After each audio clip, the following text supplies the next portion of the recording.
नमस्कार दोस्तों, मेरा नाम कपिल सिक्का है। स्वागत है आपका स्टडी आई के एजुकेशन प्लेटफॉर्म में। आज इस सीरीज में हम बात करेंगे कि पंच विटनेस क्या होते हैं और उनका पुलिस रेड में एग्जैक्टली क्या रोल होता है। हाल ही में आप देख रहे होंगे एनसीबी की एक रेड हुई थी, उसमें कुछ ऐसे दो लोग हैं जिनको लेके बड़ी कंट्रोवर्सी हो गई। इनफैक्ट एनसीबी के लीडर नवाब मलिक जी का ये कहना है, नवाब मलिक का कहना है कि नारकोटिक्स ब्यूरो ने दो प्राइवेट लोगों को यूज़ किया है। किसी न किसी पॉलिटिकल पार्टी से उनका लिंक था। देखिए, किस पॉलिटिकल पार्टी से लिंक था ये चर्चा का विषय नहीं है। किसकी अरेस्ट हुई ये चर्चा का विषय नहीं है। अरेस्ट का रीज़न क्या था वो चर्चा का विषय है। और ऐसे में एनसीबी का जो क्लेम आया है कि ये जो डुओ हैं, जो दो लोग की हम बात कर रहे हैं, दोनों इंडिपेंडेंट विटनेस है, पंच हैं, इन्हें हमने पंचनामा भरने के लिए बुलाया गया था। ये टर्म आप अक्सर सुनते होंगे, पंच हैं, पंचनामा भरने बुलाया गया। तो आज हम समझेंगे इस वीडियो में कि एग्जैक्टली ये क्या पंचनामा का कॉन्सेप्ट होता है और ये पंच इन लोगों को क्यों कहा जाता है। जो भी इंडिविजुअल या जो भी रेड्स में इस तरह के इंडिविजुअल्स होते हैं जो एविडेंस कलेक्शन में पुलिस के साथ होते हैं, कहाँ से आते हैं, क्यों इनको पार्टिसिपेट कराया जाता है और क्या इसके पीछे का प्रोसेस है और क्या इसके पीछे का ऑब्जेक्टिव है, सबको जानेंगे। जुड़े रहिए हमारे साथ। राजस्थान जुडिशरी कोर्स की अगर आप प्रिपरेशन कर रहे हैं तो इसके कोर्सेज हमारे पास अवेलेबल हैं। राजस्थान के अलावा बाकी अन्य जुडिशियल एग्जाम के कोर्सेज भी हमारे पास अवेलेबल हैं। नीचे डिस्क्रिप्शन में दिए लिंक के थ्रू आप इन्हें परचेज कर सकते हैं। साथ ही साथ आप मुझे फॉलो कर सकते हैं @कपिल लाइव पे। यहाँ से आपको पीडीएफ मिल जाएंगे। @कपिल सिक्का ट्विटर हैंडल पे भी आप मुझे फॉलो कर सकते हैं। सबसे पहले समझते हैं ये पंच और पंचनामा का कॉन्सेप्ट क्या है। जैसे देखिए, नाम सजेस्ट करता है 5 से रिलेटेड, है ना। पंच का मतलब है 5 से रिलेटेड। तो यूजुअली ट्रेडिशनली अगर हम देखेंगे ब्रिटिश इंडिया के टाइम की बात हम करें, हम जब पुलिस जब इस्टेब्लिश की गई थी, जब एक स्टेट इस्टेब्लिश किया गया था, तो जो भी क्राइम होता है या फिर कोई भी अगर रेड होती है तो वहाँ पे पुलिस विजिट करती है किसी रेड में, तो कुछ एविडेंसेस कलेक्ट होते हैं। अब क्या गारंटी है जो पुलिस एविडेंसेस लेके आई है वो प्लांटेड नहीं थे। जैसे एनसीबी में यही कहा जा रहा है ना कि ये प्लांटेड है। एक एक पॉलिटिकल पार्टी एक्यूज कर रही है कि प्लांटेड है, दूसरी पार्टी कह रही है कि भाई हमें तो कुछ इस बात से लेना देना नहीं है। एनसीबी कह रही है कि नहीं, ये एक्चुअली में इस तरह से चरस गांजा जो है वो मिला था, कॉन्ट्राबैंड प्रोडक्ट्स जो हैं वो शिप पे मिले थे। अब ये कैसे पता चलेगा कि रेड के टाइम पे जो कुछ भी एविडेंसेस कलेक्ट हुए हैं वो वहां पे पहले से मौजूद थे, उसको प्लांट किया गया, उसके पीछे का क्या रीजन है। इसके लिए कॉन्सेप्ट चला पंच का। जब भी पहले पुलिस रेड मारने जाती थी, किसी रेड के लिए जाती थी, तो अपने साथ 5 लोगों को ले जाती थी और ये 5 लोग क्या होते थे, विटनेस होते थे एविडेंस कलेक्शन के समय। जो जो एविडेंसेस उस सीन से, उस रेड स्पॉट से मिलते थे, उसका जो भी कलेक्शन होता था एविडेंसेस का, उसको ये पांचों जो लोग होते थे ये टेस्टिफाई करते थे कि हाँ ये यहीं पे मिला है। और उसी को हम कहते थे, उस एविडेंस को जब हम पैक कर देते थे, जब उसके लिए हम उसके अगेंस्ट हम एक चार्जशीट फाइल करते थे, तो हम कहते थे कि हाँ ये पंचनामा भर दिया गया है। पंचनामा भरने का मतलब कि पुलिस अपने एविडेंस कलेक्शन का काम, पुलिस वहां से एविडेंसेस को उठा चुकी है, अब पुलिस फाइनली उसको लिस्ट कर रही है। जब वो लिस्टिंग हो जाती है तो उसे हम कहते हैं पंचनामा भरना। तो यहाँ पे जो विटनेस होते हैं ये पुलिस रेड्स में साथ में रहते हैं। ये 5 होते थे, इसलिए ये टर्म पंच जो है वो प्रैक्टिस में आने लगी। अब जैसे जैसे समय आगे बढ़ता गया, ये पंच को ढूंढना, 5 लोगों को ढूंढना थोड़ा मुश्किल हो गया पुलिस के लिए, क्योंकि देखिए कौन होते हैं ये, कोई सेपरेट काडर तो होती नहीं पुलिस सर्विसेज की, ना ये किसी क्राइम डिपार्टमेंट से आते हैं, ना इनका पुलिस से कोई लेना देना होता है।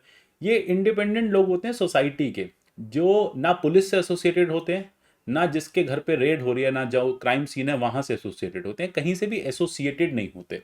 ये दो ऐसे, ये कुछ ऐसे पर्सन्स होते हैं जो रिस्पेक्टेबल इनहेबिटेंट्स होते हैं सोसाइटी के। अब पहले के अनुसार हम चले तो 5 लोगों को पुलिस पहले ढूंढे, फिर उनको पंचनामा भरने के लिए वहां पे मौजूद करे, 5 लोग इकट्ठे करे और फिर पंचनामा भरा जाए। प्रोसेस टीडियस है, आजकल ना किसी पे इतना समय, ना ऐसे 5 लोग मिल पाते हैं। ओवर द टाइम ये 5 लोग रह गए 2 लोगों में, यानी 2 ही लोग अब जरूरत होते हैं। जब पुलिस कहीं रेड मारने जाती है तो वैसे 2 इंडिपेंडेंट लोगों को साथ ले चलती है कि चलो हमारे साथ, और वहां जाके देखना जो जो एविडेंसेस कलेक्ट हम कर रहे हैं, जो हम पंचनामा भरेंगे वो सही है या नहीं है। आपको उस पंचनामे का की टेस्टिमनी देनी है, आपको टेस्टिफाई करना है कि हाँ ये पंचनामा पुलिस ने सही भरा है। वाकई में पुलिस ने पंचनामा में जो आर्टिकल्स या जो भी कॉन्ट्राबैंड या जो भी एविडेंसेस लिखे हैं ये वहीं पे क्राइम सीन से या रेड की सीन से ही मिले थे। तो अब क्या हुआ फाइनली, अब ये जो पंच थे ये 2 रह गए, पंचनामा का कॉन्सेप्ट एज इट इज रह गया। अब ये ऐसे 2 विटनेस होते हैं जो कोरेबरेट करते हैं राइटिंग में, कि कहते हैं कि हाँ यही चीज़ें जो हैं सीज की गई थी क्राइम सीन से, क्राइम सीन पे यही 3 4 5 10 चीज़ें मौजूद थी। जो डॉक्यूमेंट प्रिपेयर किया जाता है उस पर ये लोग साइन करते हैं, उस पर उसके लोग विटनेस होते हैं, उसके लोग टेस्टिमनी देते हैं, और ये जब पंच उसे अफर्म कर देते हैं उस डॉक्यूमेंट को जिसमें एविडेंसेस या सीज्ड मटेरियल की लिस्ट दी जाती है, तो उसको हम क्या कहते हैं कि ये पंचनामा भर दिया गया है। यही हुआ अभी शिप पे। किसी के पास 5 ग्राम हशीश निकली, किसी के पास 2 ग्राम कोकेन निकली, किसी के पास 10 ग्राम गांजा निकला।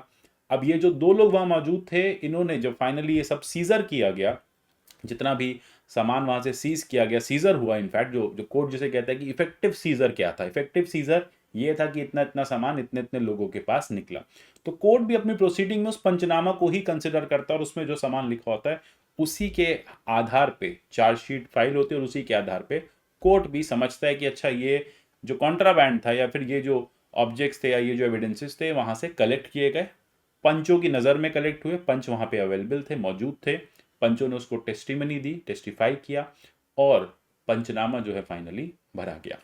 अब पंचनामा ट्रायल के लिए यूज किया जाता है। जैसे मैंने आपको बताया, अभी रिसेंटली अगर आप कोर्ट का केस पढ़ रहे हैं, अगर आप आर्यन खान के केस को फॉलो कर रहे हैं बहुत नज़दीक से, तो आप देख रहे होंगे कि बार बार जज साहब जब जब कोई भी एविडेंस की बात कर रहे होते हैं, जब कोई जजमेंट की बात कर रहे होते हैं, बेल देना है नहीं देना, तो हमेशा वो पंचनामा को जरूर कंसिडर करते हैं। अच्छा, पंचनामा में तो 2 ग्राम लिखा हुआ है कि अच्छा इस पर्सन के पास 2 ग्राम मिला, आर्यन खान के पास कुछ नहीं मिला, ये 10 ग्राम मिला है, 2 ग्राम मिला, ठीक है। तो ये सारी बातें जो है जज साहब करते सुन रहे होंगे। अब ये क्या होता है, पंचनामा जो है ये एविडेंस की तरह यूज किया जाता है और ट्रायल को सपोर्ट करता है, ठीक है। जो अभी ट्रायल चल रहा है उसको सपोर्ट करता है। अब इससे क्या होता है, प्रोसिक्यूशन में हेल्प करता है और कंफर्म करता है कि जो सीजर हुआ है वो ऑथेंटिक हुआ है। जैसे बार बार एक चर्चा ये भी चल रही है कि भाई आर्यन खान के पास कुछ नहीं मिला, पंचनामा में लिखा भी है कि कुछ नहीं मिला, तो ये ऑथेंटिसिटी की बात करता है कि हाँ वो पर्सन जो है एकम्प्लिस होगा, उस जगह मौजूद था, लेकिन हाँ उसके पास कुछ नहीं था। लेकिन इसका मतलब ये नहीं उसको छोड़ दिया जाए, कोर्ट अपना ड्यू कोर्स फॉलो करेगा, कोर्ट को बेहतर पता है क्या करना है, उस पर हम टिप्पणी नहीं देंगे। अब यहाँ पे देखिए बात ये आ जाती है कि अलग अलग तरह के जो पंचनामाज होते हैं इसको कोर्ट यूज करता है, ऑथेंटिसिटी बताता है सीजर की, क्या क्या चीजें वहां से सीज की गई। अब ये पंचनामा अलग अलग तरह के होते हैं। ये स्पॉट पंचनामा हो सकते हैं, ऑन स्पॉट भरे गए, इनक्वेस्ट हो सकते हैं, बाद में कुछ और चीज़ें इधर उधर मिली, कहीं और रेड मारी तो वहाँ पे ये चीज़ें प्राप्त हुई।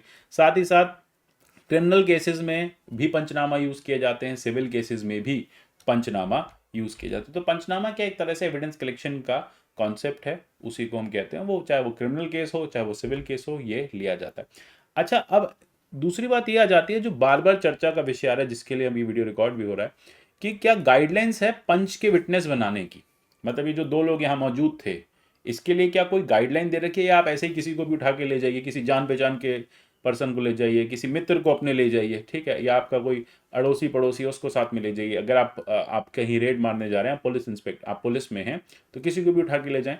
तो देखिए इसके लिए सेक्शन 100 क्लॉज 4 किसका, code of criminal procedure act, ये क्या कहता है, ये कहता है कि ऑफिसर शैल कॉल अपॉन 2 और मोर इंडिपेंडेंट, याद रखिएगा term independent, and respectable inhabitants of the locality, उसी जगह के आसपास के। मतलब यहां पे देखिए सीजर के टाइम पे, क्योंकि अब ये शिप था, ठीक है, तो आप आसपास से किसी को ले सकते थे, आप शिप पे मौजूद किसी को ले सकते थे, आप शिप के कैप्टन को पकड़ सकते थे, ठीक है, या शिप के बाहर से आप किसी को ले सकते थे, मतलब किसी पर्सन को, 2 पर्सन को आप ले सकते थे। अब यहाँ पे जो प्लेस जहां पे सर्च कर रहे हैं वहीं के आसपास लेंगे, या फिर किसी और लोकेलिटी से आप ले जा सकते हैं, लेकिन वो पर्सन जो है वो विलिंग हो, ठीक है, विलिंग हो सर्च के लिए। ऐसे नहीं कि किसी को भी बाहर जबरदस्ती पकड़ा, बोले पंचनामा भरना है, आके पंच बनो, ठीक है। तो ये ऐसा नहीं होना चाहिए कि विलिंगनेस भी यहाँ पे नेसेसरी है। तो ये सारी चीज़ें कि उस विटनेस की विलिंगनेस होना नेसेसरी है। अब करंट केस में देखो यही है, एक बात जो उठाई गई है, ये कहा जा रहा है कि एक जो पंच है इस केस में, तो वहां पे उस पर्सन पे ऑलरेडी पुलिस केस चल रहा है। तो देखो हमने अभी क्या देखा कि वो पर्सन इंडिपेंडेंट होना चाहिए, उस केस से रिलेटेड नहीं होना चाहिए। दूसरा, वो पर्सन जो है क्लीन रिकॉर्ड का होना चाहिए, सोसाइटी में उसका अपना क्लीन और क्लियर रिकॉर्ड होना चाहिए, पहले से वो किसी क्रिमिनल एक्टिविटी में उस पर कोई केस नहीं चल रहा होना चाहिए। अब यहाँ पे यही हुआ कि एक पंच के अगेंस्ट बाद में एफआईआर निकली, मुंबई पुलिस ने कहा इसके अगेंस्ट तो एफआईआर है, तो ऑलरेडी किसी को ड्यूप करते हुए पकड़ा गया था। तो एनसीबी ने इसमें जस्टिफिकेशन दिया कि देखो हमें नहीं पता था उस पंच का क्या बैकग्राउंड है, हमें वो पंच एक इन्फॉर्मर की तरह मिला, साथ में हमारे गया, तो जब वहाँ पे सामान सीज हुआ तो वही पर्सन जो है पंचनामा भरने के लिए हमने उसके सिग्नेचर ले लिए। तो ये एक बड़ी बात हो जाती है कि एनसीबी ने कहा कि देखो हमें पता ही नहीं कि पर्सन का पीछे क्या बैकग्राउंड था, ये तो अब हमें पता चल रहा है, आगे से हम ध्यान रखेंगे। अब दूसरा, क्या पंच विटनेस कर सकता है बेसिकली, या पुलिस प्रोसीजर्स को फॉलो करते हुए क्या वो पुलिस रेड का पार्ट है। वो किसी को अरेस्ट कर सकता है। जैसे हमने देखा कि ये भी एक एक्विजिशन है कि पंच जो है वो एक्यूज को पकड़ के अंदर एनसीबी ऑफिस में ले जा रहा है, तो क्या ये अलाउड है कि वो कस्टडी ले सकता है एक्यूज की? क्या उस वो कस्टडी में रहेगा उस टाइम पंच? तो इसको लेके भी बहुत लॉ हमारा क्लियर है। लॉ के अकॉर्डिंग पंच जो है वो सिर्फ और सिर्फ विटनेस की तरह प्रेजेंट रहेगा सीजर के टाइम पे। एक बार सीजर इफेक्टिव हो गया, सीजर हो गया, पंच का वहां से उसके बाद से कुछ लेना देना नहीं है, ठीक है। कोई भी मैटर में पंच का लेना देना नहीं है, वो कस्टडी नहीं लेगा, उस एक्यूज की उसके साथ नहीं जाएगा। आगे का काम जो है वो पुलिस या जो भी लॉ इन्फोर्सिंग एजेंसी है वो संभालेगी। अब सबसे बड़ी बात है कि कोई भी अगर पंच यहाँ पे विटनेस बनाया गया है, उसके पास कोई भी राइट नहीं है कैरी करने का, ऐसा कोई भी प्रोसीजर वो नहीं कर सकता जिससे वो कस्टडी में ले ले एक्यूज को। एक्यूज को कस्टडी में लेना सिर्फ और सिर्फ लॉ, मतलब सिर्फ और सिर्फ आप देखेंगे लॉ इन्फोर्समेंट एजेंसी ही कर सकती है, क्योंकि भाई वो उसी के पास ऐसी अथॉरिटी है कि वो किसी पर्सन को कस्टडी में ले सकती है। अब यहाँ पे क्या पुलिस इन्फॉर्मर को आप विटनेस बना सकते हैं? मुखबिरों की कहानी तो आप सुनते ही होंगे ना, ये मुखबिर पुलिस का, वो मुखबिर पुलिस का। तो क्या मुखबिर को आप यहाँ पे इन्फॉर्मर को विटनेस बना सकते हैं? इसको लेके भी एक हमेशा चर्चा रहती है। अब पुलिस का क्या कहना है? देखो, पुलिस का कहना है कि हम बहुत ज़्यादा ऑलरेडी केसेस में इन्वॉल्व होते हैं। अब हमारे पास इतना समय तो होता नहीं हम जा जाके हर केस के लिए पंच ढूंढे, है ना। तो अब और ऐसा भी नहीं हो सकता कि स्टेट की कोई पंच सर्विसेज है। तो फिर ऐसे में क्या होता है, देखो अगर हम सीपीसी की बात करें, क्रिमिनल प्रोसीजर कोड की बात करें, तो यहाँ पे पंच जो है वो इंडिपेंडेंट होना चाहिए, पुलिस को नोन नहीं होना चाहिए, मतलब अकम्प्लिस नहीं होना चाहिए, पुलिस को नोन नहीं होना चाहिए। और साथ ही साथ वो बहुत ही अनबायस्ड मैनर में काम करे, क्योंकि अगर वो पुलिस का नोन होगा तो फिर वो बायस्ड हो सकता है। कॉन्सेप्ट ही पंच को लाने का ये था कि जो बायसनेस है वो हटाई जाए, तो वो बायस हो सकता है। तो ऐसा कोई भी पर्सन जो पुलिस को जानता है पहले से, पुलिस का इन्फॉर्मर है, उसे आप पंच नहीं बना सकते। लेकिन अब ये जो प्रैक्टिस है ना, अनयूजुअल हो गई है। क्यों हो गई है? देखो, जनरली गाइडलाइंस तो यही कहती है कि पंच जो है वो विटनेस करेगा, ठीक है, वो एंटायरिटी में केस को फॉलो नहीं करेगा, वो पुलिस रेड में साथ में नहीं रहे, मतलब पुलिस रेड एक बार इफेक्टिव हो गई तो फिर वो पुलिस के साथ थाने नहीं जाएगा, कस्टडी नहीं लेगा एक्यूज्ड की। लेकिन बाकी बहुत सारे केसेस में देखा है, क्योंकि ये इन्फॉर्मर होते हैं, टिप ऑफ होते हैं, तो ये पुलिस के साथ ही रहते हैं। पुलिस भी कहती है कि भाई हमें इन्हीं के साथ इन्फॉर्मेशन मिली थी, यही हमें रेड के पॉइंट तक ले गए थे, यही हमें गाइड कर रहे थे कि यहाँ पे ये मटेरियल मिलेगा, वहाँ पे वो कॉन्ट्राबैंड मिलेगा। तो ऐसे में यही लोग लास्ट में अवेलेबल होते हैं पंचनामा भरने के लिए, तो हम इन्हीं को पकड़ के पंचनामा भरवा देते हैं। ऑफिशियल ने कहा कि बहुत डिफिकल्ट हो जाता है कि आप केस में ऑलरेडी इन्वॉल्व हैं, अब आप जाके किसी को बाहर पंचनामा पंच ढूंढें और फिर पंचनामा भरवाएं। ऑलरेडी जो कॉन्ट्राबैंड्स पकड़े गए, ऑलरेडी जो केस में जो सीजर्स हुए, वो बहुत इंपॉर्टेंट है, वो जल्दी से थाने ले जाने हैं, ठीक है। बाद में फिर आपको एक्यूज को भी रिमांड के लिए मजिस्ट्रेट के पास ले जाना है, जुडिशियल मजिस्ट्रेट के। तो पुलिस कहते हैं हमारे पास इतना समय नहीं होता, हम दिन भर बहुत सारे केसेस में इन्वॉल्व होते हैं। तो फिर यहाँ पे हम इंडिपेंडेंट विटनेस ढूंढने की बजाय जो ऑनगोइंग ऑपरेशंस में हमारे साथ गए होते हैं, जो विटनेस होते हैं, हम उन्हीं को पंच बना लेते हैं। जैसा कि इस केस में एनसीबी ने किया कि जो लोग दो साथ गए थे, जिन्होंने जो शिप तक ले गए थे, जिन्होंने शिप के बारे में बताया कौन कौन यहाँ पे है, किस किस पे ड्रग्स निकल सकते हैं, क्योंकि उनके पास ऐसी इन्फॉर्मेशन थी, ऐसा उनका कहना है, तो उन्हीं को यहाँ पे पंच बना दिया। दूसरी बात, पुलिस ने ये कहा कि हमने कई बार इस सीआरपीसी के सेक्शन 100 को फॉलो करने की कोशिश की, 100 क्लॉज 4 को। सोसाइटी में कोई भी पुलिस केसेस में नहीं पढ़ना चाहता, कोई एम्ब्रॉयड नहीं होना चाहता किसी भी तरह के पुलिस केस में। तो बहुत सारे ऐसे इंडिपेंडेंट लोग होते हैं, वो पंचनामा भरने से मना कर देते हैं, वो पंच नहीं बनना चाहते। वो कहते हैं तो बार बार कोर्ट कचहरी का चक्कर लगेगा, हम इस चक्कर में नहीं पड़ेंगे, हमें माफ़ करो, हम कोर्ट कचहरी के चक्कर नहीं काटना चाहते। यूजुअली क्या होता है ना कि हमारा माइंडसेट ऐसा है कि फिर हमारे अंदर एक फियर है पुलिस और जुडिशरी को लेके कि कोर्ट कचहरी तो समय भी बर्बाद करेगी और साथ ही साथ हमारे लिए क्राइसिस भी लेके आएगी। अब यूजुअली क्या होता है कि ये जो पूरे के पूरे केसेस होते हैं, इसमें जो ऑलरेडी अवेलेबल लोग होते हैं, जो बहुत जगह पंच बने होते हैं, जो जो पुलिस के मुखबिर होते हैं, इन्फॉर्मर्स होते हैं, वही जो है पंचनामा भर देते हैं और वही ट्रायल फेस में और विटनेस के पूरे कॉन्सेप्ट में या वही विटनेस बनते हैं और वही लोग विटनेस के प्रोसीजर को आगे बढ़ाते हैं। अब सबसे बड़ी बात देखेंगे कि कई केसेस में क्या होता है कि फोटोग्राफ जो है वो विटनेस द्वारा ली गई थी। अब यहाँ पे यूजुअली जब जो भी पर्सन पंच बनता है, आपको पता नहीं चलता। पहली बार इस बारे में चर्चा हम इसलिए कर रहे हैं क्योंकि आपने देखा आर्यन खान के केस में एक पर्सन जो यहाँ पे पंच थे, उन्होंने फोटोग्राफ लिया और वो फोटोग्राफ जो सोशल मीडिया पे बहुत ज़्यादा वायरल हो गई।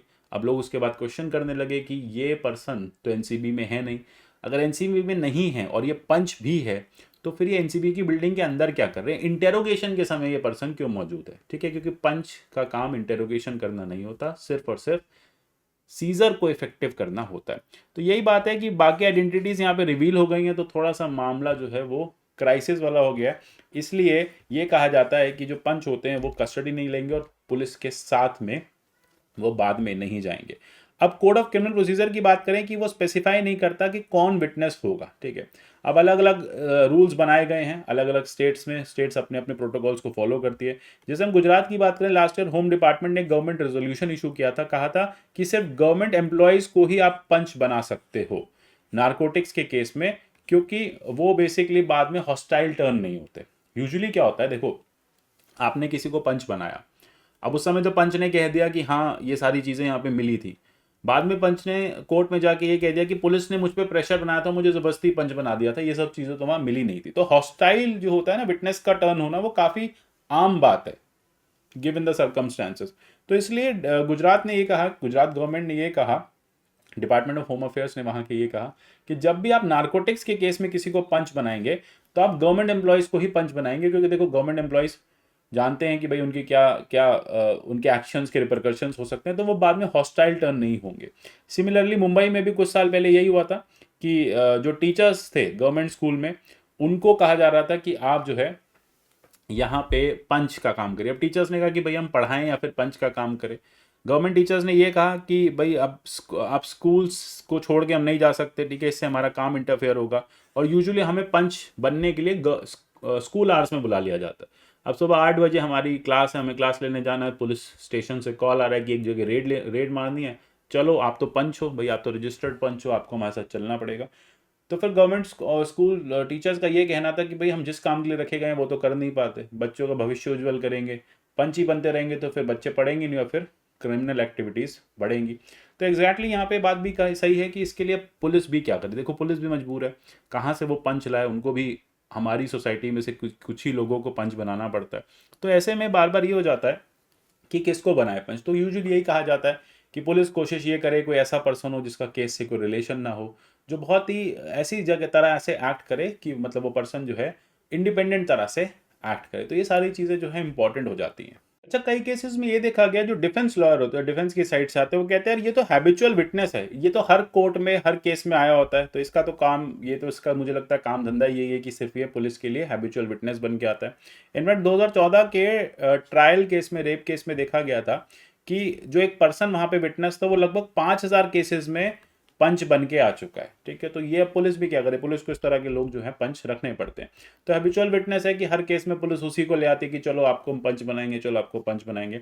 तो यहाँ पे देखो बात ये हो जाती है कि जो कोड ऑफ क्रिमिनल प्रोसीजर का कहना है कि इंडिपेंडेंट पर्सन होना चाहिए, इन्वेस्टिगेटिंग एजेंसी से उसका कोई लेना देना नहीं होना चाहिए, और उसकी टेस्टिमनी जो है वो फेयर और न्यूट्रल होनी चाहिए, इसको लेके लॉ बार बार कहता है। लेकिन क्योंकि मैन पावर की कमी रहती है, फिर पुलिस के पास इस तरह के लोग अवेलेबल सोसाइटी में नहीं रहते जो वॉलंटियर करें इस तरह के कामों में, तो फिर पुलिस को कई बार ऐसे ही जान पहचान के लोगों को अपने साथ पंच बनाना पड़ता है। अब यहीं पे बात आ जाती है कि यही जो चीज़ें हैं पुलिस की, वो डाउट रेस करती हैं और क्रेडिबिलिटी पे क्वेश्चन उठाती हैं। तो इसके लिए स्टेट गवर्नमेंट्स को या सेंट्रल होम मिनिस्ट्री को कुछ तरह के गाइडलाइंस देनी चाहिए, जिसमें पंच की पूरी क्या, कौन पंच होना चाहिए, किस तरह से पंच को आप केस में इन्वॉल्व करें, किस तरह से रेड के ख़त्म होने के बाद, सीजर इफेक्टिव होने के बाद वो पर्सन वहां से चला जाए, उसका इंटेरोगेशन से कोई लेना देना नहीं होना चाहिए। तो देखते हैं, शायद हो सकता है कोर्ट भी इस पे कभी कोई गाइडलाइंस, कुछ भी अपडेशन आता है तो जरूर हम मिलेंगे, बात करेंगे। मिलते हैं अगले सेशन में, तब तक के लिए good bye, take care and God bless you all.